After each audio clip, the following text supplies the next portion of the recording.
தண்ணி ஊற்றிக்கிறீங்களா? இல்லை பொடி பொடியாக இருக்குங்க.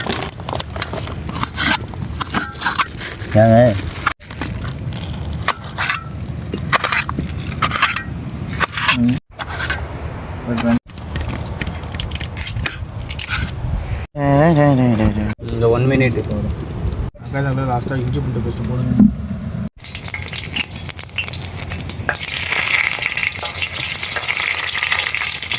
அப்படியே குப்பரை கவுத்து விடுங்க.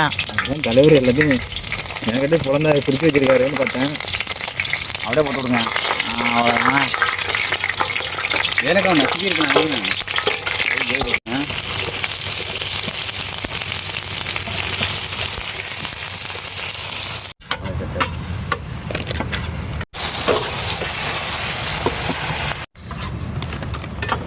அதுக்கு டேரெக்டாக இதில் கொட்டியிருந்தா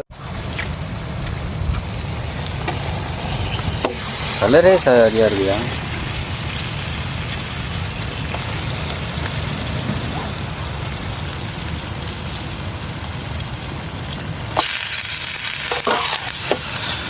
நான் சட்டியை பிடிச்சிக்கிறேன். அப்புறம் கொஞ்சம் தண்ணியாக வச்சு விட்ருவேன். அப்போ தான் கரெக்டாக இருக்கும். கொஞ்சம் ரொம்ப தண்ணியாக வச்சு விட்றாங்க, முகம் தெரிகிற மாதிரி. அன்றைக்கி மீனை வச்சு தான் அப்படியே கறந்து தண்ணி ஊற்றிக்கிறீங்களா? கொஞ்சம் கொட்டுங்க. மாஸ்டர்லாம் காட்டியா? அப்படியே அப்படியே அவ்வளோதாங்க, ரெடி ஆகிடுச்சிங்க. மாஸ்டர் யார்? இந்த பேர் தானே. செல்லில் லைட் இல்லையா?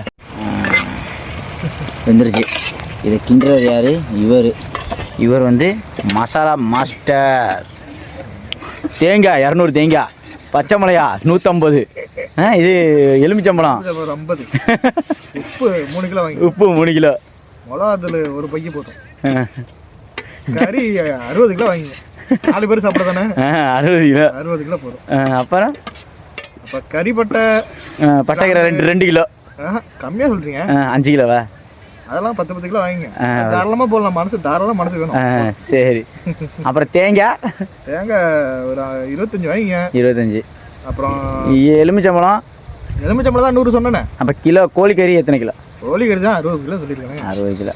அப்புறம் 4 பேர் சாப்பிட்றதுக்கு சோறு 3 பை ஆக்கினா 3 சிப்பு ஆக்கினா போதும். 3 சிப்பு. எத்தனை பேத்துக்கு? 4 பேருக்கு. 4 பேத்துக்கு. ஆமாம்.